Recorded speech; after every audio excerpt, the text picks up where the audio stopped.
Welcome to our YouTube channel techno factory cyber news. इस video में हम आपको बताएंगे 10 लॉज ऑफ साइबर सिक्योरिटी, उसके नाम और उसके बारे में कुछ ब्रीफ।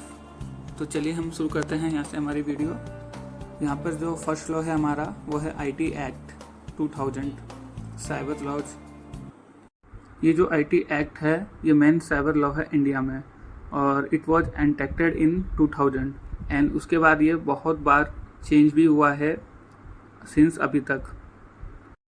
और ये लॉ इतना इम्पोर्टेंट इसलिए है क्योंकि ये एक्ट जो है वो फ्रेमवर्क प्रोवाइड करता है और डील करता है साइबर क्राइम से, इंक्लूडिंग हैकिंग, डाटा थेफ्ट, जो डाटा चोरी होता है, एंड साइबर फ्रॉड, जो ऑनलाइन साइबर फ्रॉड होते हैं। And it also include provision on electronic signature, digital signature and e commerce. And इसकी जो डेफिनेशन है, इसमें जो कीवर्ड्स आते हैं वो हैं access, addressee, adjudicating, affixing, appellate, enumerated, asymmetric, certifying authority, certification practice, statement, communication device, computer network, terminal और एक कॉम्प्लेक्स कंप्यूटर रिसोर्स। तो ये सब चीज़ें इसके अंदर आती हैं। बेसिकली ये जो लॉ है वो डील करता है साइबर रिलेटेड चीज़ों से, जो आपको हमने बता दिया है। और अगर आपको इसमें डीप में पढ़ना है तो इसका जो मेन लिंक है indiacode.nic.in वो हम आपको डिस्क्रिप्शन में दे देंगे, वहाँ से आप इसको डीप में और पढ़ सकते हैं। इसमें बहुत सारी ऑफेंस हैं, उसकी पेनल्टी आती हैं, तो हम कुछ सेक्शन एंड कुछ ऑफेंस एंड पेनल्टी बता देते हैं, बाकी आप डिटेल में जाके लिंक से पढ़ सकते हैं। जो पहला जो सेक्शन आता है 65, इसमें होता है tempering with computer source documents, कि उसको टेम्पर करना मतलब कुछ अनऑथराइज चीज़ ऐड करना या कुछ चीज़ उसमें से निकाल लेना। तो इसका जो पेनल्टी रहता है up to 3 years with a fine up to 2 lakhs। And then दूसरा जो सेक्शन आता है वो है 66 hacking with computer system, unauthorise hack करना या किसी सिस्टम में जाके उसका एक्सेस लेना। इसकी जो जेल है या इम्प्रिजनमेंट है वो है 3 years और उसका जो फाइन है अप टू 5 lakhs। देन तीसरा जो सेक्शन है वो है 66B, जिसमें रिसीविंग स्टॉलन कंप्यूटर और कम्युनिकेशन डिवाइस, इसका जो इम्प्रिजनमेंट है वो है 3 years एंड जो फाइन है वो है 1 lakh। तो ऐसे ही इसमें बहुत सारे सेक्शन है, C है 66C, 66D, 66E, ऐसे अप टू उसमें 74 है लास्ट। तो आप लोग और डिटेल में जाने के लिए लिंक से आप पढ़ सकते हैं। एंड जो नेक्स्ट साइबर लॉ है वो है Indian penal code IPC। It is the official criminal code of the republic of India. ये जो कोड है वो कंप्लीट कवर करता है all aspect of criminal law, और ये फोर्स में आया था, एम्बेडेड हुआ था 1862 इन ऑल ब्रिटिश। ये लॉ हमें बताता है वेरियस सेक्शंस जहाँ पर क्राइम्स होते हैं और उसके पनिशमेंट डिसाइड रहते हैं, और इट इज़ सब डिवाइडेड इनटू 23 चैप्टर्स, और जो कि मिला के बनाते हैं 511 सेक्शंस। तो कुछ क्राइम्स हम आपको बता देते हैं जो कि इम्पोर्टेंट हैं, बाकी आप डिस्क्रिप्शन में जो लिंक है उसमें आप पूरा पढ़ सकते हैं। तो इसका जो पहला जो क्राइम यहाँ पे आता है, crime against the human body. ये जो ऑफेंस होता है ये प्रोवाइड किया गया है चैप्टर 16 में of the code spanning from section 299। ये जो डील करता है जो होमोसुसाइड सेक्शन 377 को, which deals with the unnatural offence, जिसमें कि मेन जो होता है ह्यूमन बॉडी को हार्म पहुंचाना किसी भी तरह। अगर देखा जाए सिंपली हर्ट और gravest one which include murder, kidnapping and rape. Then इसके अंदर आता है क्राइम अगेंस्ट प्रॉपर्टी। ये जो डिफाइन होता है और पब्लिश होता है चैप्टर 27 में, सॉरी ये 17 में होता है, चैप्टर 17 में, एंड रेंज फ्रॉम सेक्शन 378। ये जो डिफाइन करता है वो सेक्शन को डिफाइन करता है 462। इसके अंदर जो ऑफेंस आता है वो है कोई भी प्रॉपर्टी को अनट्रस्टेड मतलब जानबूझ के तोड़ना, जैसे कि चोरी, extortion, robbery, dacoity, cheating and forgery. ये सारी चीज़ें इस एक्ट के अंदर आती हैं। इसके अंदर फिर एक और तीसरा एक्ट है क्राइम अगेंस्ट पब्लिक ट्रांसिबिलिटी। इसका जो सेक्शन है 141 to 160 है। देन ऐसे ही करके इसके अंदर आता है offence against the state, then general exception. हम आपको पूरा डिटेल में बता नहीं सकते, पर हम ब्रीफ में कोशिश करेंगे कि जो जो मेन है लॉज उसको हम यहाँ पर कवर कर लें। देन इसमें आता है अटेम्प्ट टू सुसाइड जो सेक्शन 309 है। देन अडल्ट्री आता है सेक्शन 497। एंड बेसिकली इसको बोला जाता है आईपीसी की धारा, जो आप लोग बहुत लोग जानते भी होंगे कुछ कि कौन सी आईपीसी धारा कौन से जुर्म करने पर लगती है। तो बेसिकली ये उतना ही है। तो बढ़ते हैं अपने तीसरे लॉ की तरफ जो है कॉपीराइट एक्ट 1957। ये जो एक्ट है इसके अंतर्गत आता है आपका intellectual property in the form of digital या रियलम, और ये जो कवर करता है software, music, movies and books. ये सिंपली एक कॉपीराइट एक्ट है जिसके द्वारा कोई भी अगर आपका जो काम है कोई उसको चोरी नहीं कर सकता है या उसी को दोबारा से दिखा नहीं सकता है। बेसिकली यूट्यूब में ये पॉलिसी सब जानते होंगे कि कॉपीराइट एक्ट क्या होता है और 3 बार कैसे स्ट्राइक आती है, कैसे फिर डिलीट चैनल हो जाता है। तो हम कोई भी चीज़ अगर किसी की यूज करते हैं या तो उसको बता के यूज कर सकते हैं या उसकी परमिशन के बाद ही यूज कर सकते हैं। डायरेक्ट हम कोई भी चीज़ किसी का से यूज नहीं कर सकते हैं। वो ये एक्ट बताता है कॉपीराइट एक्ट। एंड ये लॉ एक इम्पॉर्टेंट लॉ भी है। इसके द्वारा आपका जो कोई काम है वो आपकी परमिशन के बिना यूज़ नहीं कर सकता है। अगर जो ऐसा करता है तो वो कॉपीराइट एक्ट के अंदर आता है। उसमें आप जो भी लीगल एक्शन है उस इंस्टीट्यूट के ऊपर ले सकते हैं या पर्टिकुलर पर्सन के ऊपर ले सकते हैं। एंड ये इसका ड्यूरेशन और किस चीज़ पर लागू होता है, ये है literacy, dramatic, musical and artist work. इसका जो लाइफ टाइम होता है author plus 60 years from the beginning of the calendar year and next following the year in which the author dies, तब तक का ये एक्ट कॉपीराइट रहता है। यहाँ पे जो दूसरा है वो है एनोनिमस वर्क या सिनेमेटोग्राफी वर्क या sound record, government work, public undertaking, international agency या फोटोग्राफ। इसका जो ड्यूरेशन रहता है वो है until 60 years from the beginning of the calendar years next following the year in which the work is first published. इसका duration रहता है। एंड जो कॉपीराइट एक्ट है 1957 ये प्रोवाइड करता है 3 kind of remedies: administrative remedies, civil remedies and criminal remedies. Next law की तरफ जो है अपना फोर्थ लॉ ट्रेडमार्क एक्ट 1999। ये जो ट्रेडमार्क एक्ट है ये प्रोटेक्ट करता है trademarks in the digital realm. It covers trademark that are used online, जैसे डोमेन है, names and social media handles. और ये जो ट्रेडमार्क है वो प्रोवाइड करता है civil and criminal penalties for trademark infringement. और अभी जैसे ग्लोबलाइजेशन में commerce, brand names and trademarks और सो ऑन बहुत एक्सट्रीमली वैल्यूएबल हो गए हैं, तो इसको देखते हुए ये एक लॉ पास हुआ है जिसको बोलते हैं ट्रेडमार्क। अगर इसकी डेफिनेशन देखें तो ट्रेडमार्क बेसिकली एक कॉर्पोरेट एसेट रहते हैं जिसके लिए रजिस्ट्रेशन रिक्वायर्ड होता है। अगर कोई बंदे का ट्रेडमार्क अगर कोई दूसरा इंस्टीट्यूट यूज करता है तो इस एक्ट के तहत वो लीगल प्रोसीजर ले सकता है। ट्रेडमार्क को बचाने के लिए बेसिकली लॉ पास हुआ है। एंड जो ट्रेडमार्क्स होते हैं वो वैलिड होते हैं बेसिकली फॉर 10 ईयर्स, और ये आगे भी रिन्यू हो जाते हैं indefinite time for further payment. इसका एक डिफरेंट प्रोसेस है। बेसिकली जो भी चीज़ रिप्रेजेंट की जाती है ग्राफिकली या सिंगल डायमेंशन, 2 डायमेंशन और 3 डायमेंशनल स्पेस में, उसको हम mark regarded as a mark. जैसे एग्जांपल पर अगर हम कंपनी का एमएलएम लेते हैं as a mark, as a graphical combination of, उसमें कैरेक्टर्स रहते हैं, स्टाइल और multiple colours on a product on the company name, ये उस कंपनी का ट्रेडमार्क हो जाता है। इसको अगर कोई यूज करता है तो लीगल एक्शन ले सकते हैं इस एक्ट के तहत। एंड सिमिलरली इसकी जो डेफिनेशन होती है ट्रेडमार्क की वो डिफाइंड है अंडर सेक्शन 21 ZB, और it be stated as the trademark must be a mark. जैसे आपको पता है एक मार्क होता है डायमेंशनल, 2 डायमेंशनल, 3 डायमेंशनल, या कोई ग्राफिक्स या किसी का एम्बलम हो सकता है। एंड तीसरा ये किसी पर्सन की या गुड या सर्विस की एक आइडेंटिटी हो सकती है, उससे हम किसी चीज़ को पता कर सकते हैं।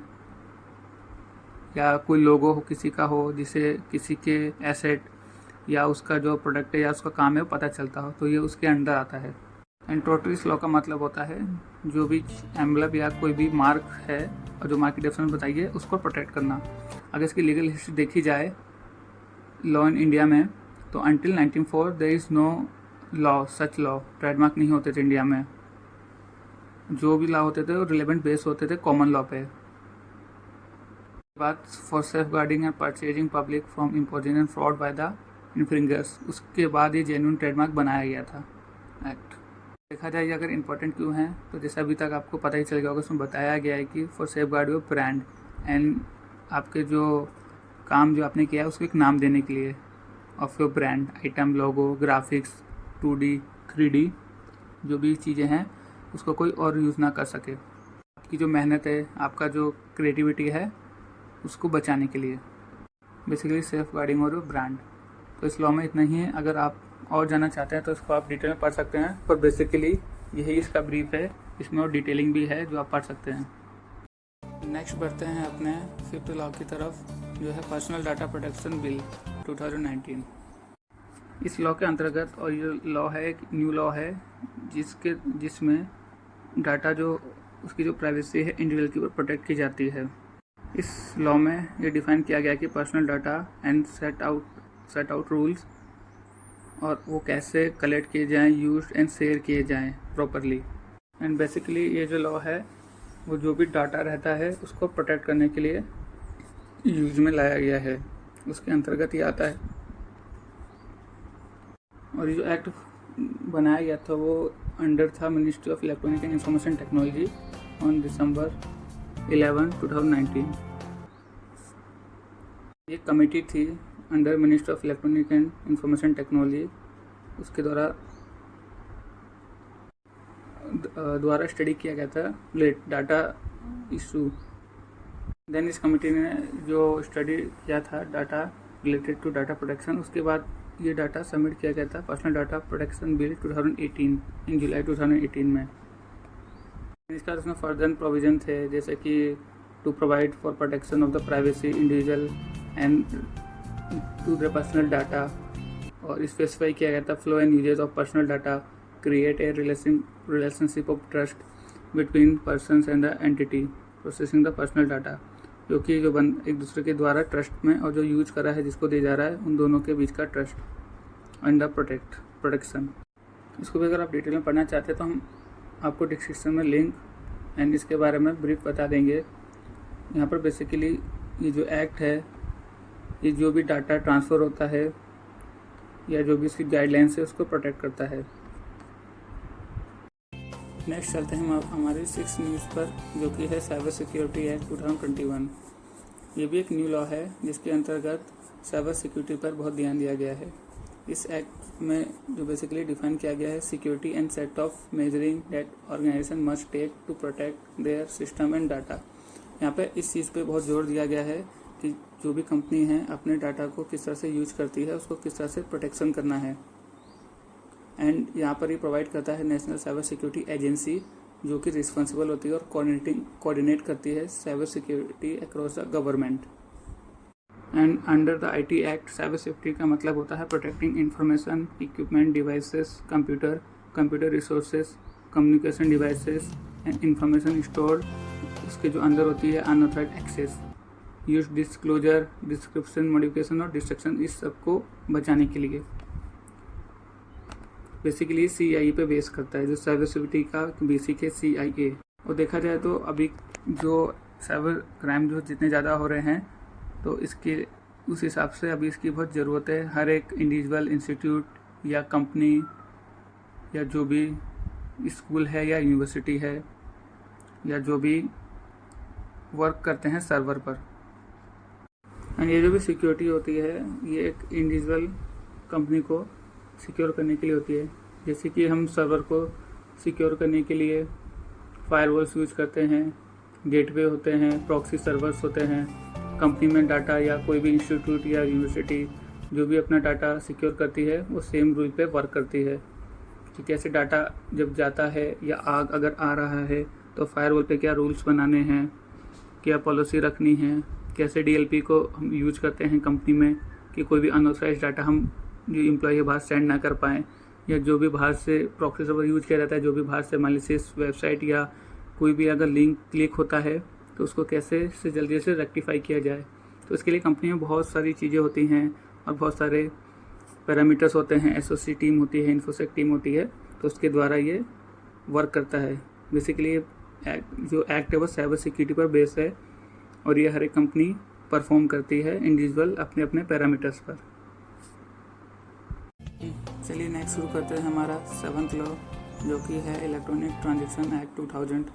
इसके अंतर्गत जो भी लीगल रिकॉग्निशन और फॉर ट्रांजैक्शन होते हैं इन मींस ऑफ इलेक्ट्रॉनिक डाटा, या जो भी इंटरचेंज होता है इलेक्ट्रॉनिक कम्युनिकेशन, वो इसके अंतर्गत आता है।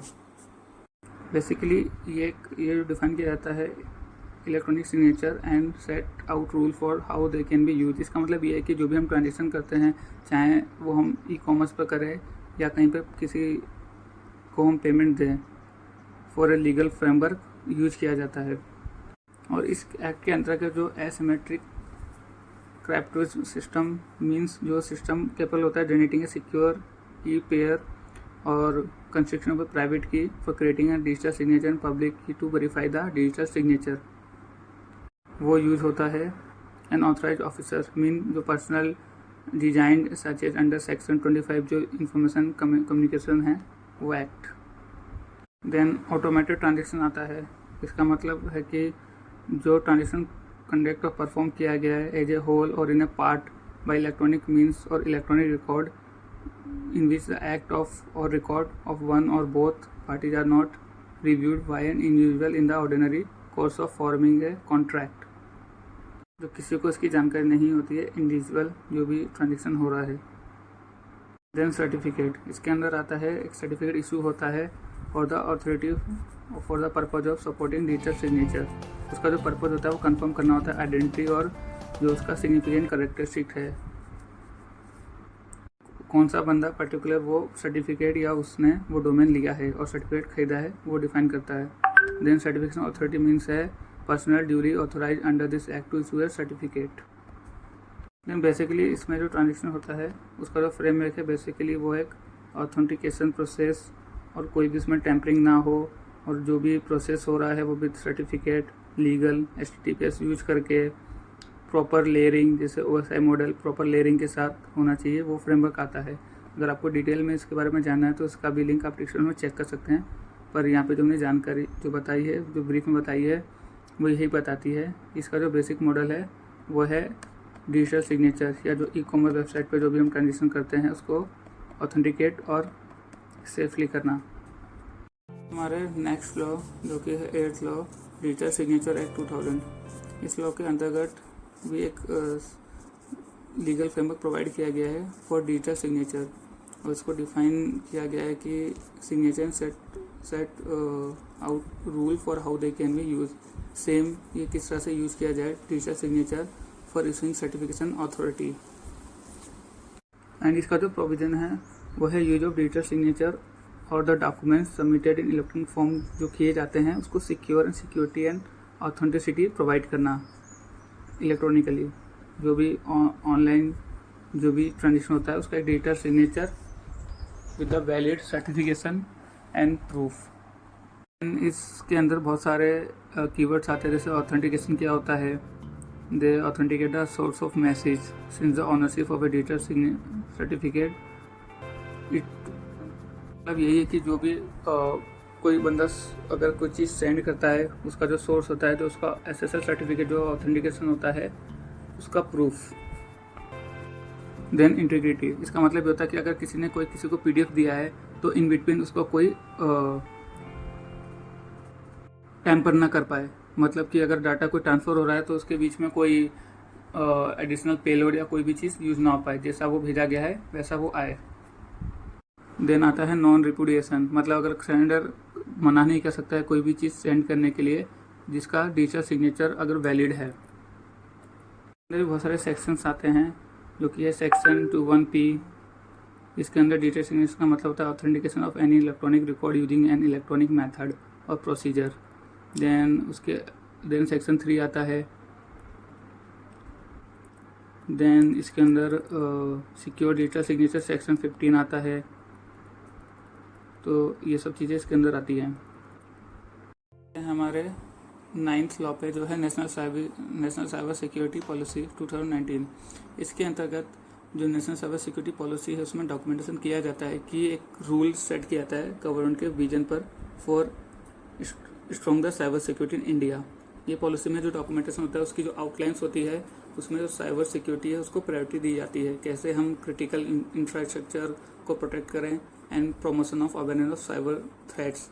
जो भी आजकल जो साइबर क्राइम ज़्यादा हो रहे हैं तो आपने देखा होगा कि बहुत सारी अवेयरनेस आती रहती है कि हमको कैसे साइबर क्राइम से बचना है, अननोन लिंक पे क्लिक नहीं करना है। कोई भी व्हाट्सएप पर अगर अननोन चीज़ आती है तो उस पर डायरेक्ट हमें कोई आंसर या कोई अगर कुछ बोलता है तो उस पर क्लिक नहीं करना होता है। यहाँ तक कि अगर आपको SMS भी आते हैं बैंक की तरफ से, अगर अननोन लगता है तो उस पर डायरेक्ट क्लिक नहीं करना है। इससे बेहतर है कि आप बैंक में जाके विजिट करके वहाँ पे बात कर सकते हैं। अननोन कॉल्स को कोई भी जानकारी नहीं देनी है, अपना OTP पिन किसी को भी शेयर नहीं करना है। ऐसी अवेयरनेस इस एक्ट के द्वारा बताई जाती है। एंड अगर कोई भी इशू होता है इस दौरान तो आप साइबर सेल से भी बात कर सकते हैं, उनका नंबर भी रहता है, तो आपकी पूरी तरह से हेल्प करते हैं। एंड ये मेन फोकस भी करते हैं टू रिड्यूस द वर्नबिलिटीज़, उसको प्रिवेंट करने के लिए, उसको टाइमली रिस्पॉन्ड करने के लिए और साइबर थ्रेट्स के लिए। जैसे कि आजकल जो भी अपडेट्स आते हैं या अगर उसमें कोई फ्लॉज होता है तो बैंडर्स या जो भी साइबर सिक्योरिटी टीम होती है तो आपको बताती है कि आपको क्रैक वर्जन यूज़ नहीं करना है या जो भी अपडेटेड चीज़ है उसको ही यूज करना है, और अपने एंड्रॉयड्स या मोबाइल जो भी हैं उसको अपडेट रखना है। कोई भी अगर चीज़ आप डाउनलोड करते हैं तो आपको उसको चेक करके ही करना है, किसी लिंक से नहीं करना है। अगर प्ले स्टोर से भी करते हैं तो उसमें आपको वही परमिशन देनी है जो उस एप्लीकेशन के लिए ज़रूरी है, बाकी जो परमिशन है उसको आप डिनाई कर सकते हैं। ये पूरी तरह से साइबर सिक्योरिटी का जो इंफ्रास्ट्रक्चर है और जो फ्रेमवर्क है कि कैसे हम कैसे भी जो भी साइबर सिक्योरिटी का इंफ्रास्ट्रक्चर उसको कैसे सेव करें, उस पर फोकस करता है। इसका भी हम आपको लिंक डिस्क्रिप्शन में दे देंगे, जो आप इसके डिटेल में और भी कुछ बहुत सारी चीज़ें जान सकते हैं। बेसिकली इसका मतलब यही है कि कैसे हम साइबर क्राइम को कम करें, या जो भी इंफ्रास्ट्रक्चर यूज़ करी है कंपनी, आप खुद अपने मोबाइल पे या एप्लीकेशन पर, उससे आपको अवेयरनेस मिले और उससे बचाव हो, जो फ्रॉड हैं वो फ्रॉड ना हो। चलते अब हमारी नेक्स्ट न्यूज़ जो है last news, national cyber security strategy 2022। इसके अंतर्गत जो नेशनल साइबर सिक्योरिटी स्ट्रेटजी है इसमें जो पॉलिसी डॉक्यूमेंटेशन है वो सेट्स ऑफ रूल है गवर्नमेंट के द्वारा। इसमें जो साइबर सिक्योरिटी आगे डिकेड में है उसको कैसे स्ट्रॉन्गर किया जाए, क्या स्ट्रेटजी बनाई जाए, या ऐसे कौन से SOP क्रिएट किए जाएँ जिससे साइबर सिक्योरिटी को रिड्यूस किया जाए, वर्नेबिलिटीज़ को रिड्यूस किया जाए, और साइबर सिक्योरिटी इकोसिस्टम है उसको प्रमोट किया जा रहा है, international cooperation on cyber security for higher level. और अभी यहाँ पे सवाल ये उठता है कि हमें साइबर सिक्योरिटी की ज़रूरत क्यों है, क्यों यहाँ पे नीड है उसकी स्टडी बनाने की, क्योंकि nowadays increasing number of cyber attacks उसको रिड्यूस करने के लिए। Then cyber warfare offensive, increase digital usages post covid, उसके बाद से जो जितनी चीज़ें ऑनलाइन हो गई हैं उससे साइबर क्राइम्स और बढ़ गए हैं, like financing service, banking, power, manufacturing, nuclear power plants etcetera. Then protecting the critical sectors. And recently एक साइबर अटैक था जो steep rise in the use of resource like malware by the Chinese group Red Echo target. जो main काम किया था red eco ने, जो malware use किया था उसको बोलते हैं शैडो पैड। उसने जो बैकडोर से सर्वर को एक्सेस किया था। देन एक स्टोन पांडा, जो कि एक बैकडोर बोला जाता है स्टोन पांडा, उससे उसने आइडेंटिफाई किया गैप एंड वर्नबिलिटीज, एंड उसके द्वारा उसने जो सॉफ्टवेयर था Bharat Biotech and Serum Institute of India का, उसको वर्नेबल किया। Then for government, for individual, for business, तो इस सब चीज़ों के लिए हमको एक साइबर सिक्योरिटी स्ट्रेटजी बनानी पड़ेगी। For large scale digitisation of public services, supply chain security, critical information infrastructure protection, digital payments, data exchange, state level cyber security. And ऐसे ही बहुत से पॉइंट्स है जिसके लिए साइबर सिक्योरिटी बहुत ज़रूरी है। तो यहाँ पे हमारी टॉप जो 10 साइबर लॉज न्यूज़ थी यहाँ पे कंप्लीट होती है। आगे ऐसे ही वीडियो पे बने रहने के लिए लाइक कीजिए, चैनल को सब्सक्राइब कीजिए, उसको शेयर कीजिए। मिलते हैं नेक्स्ट वीडियो पे। Thanks for watching.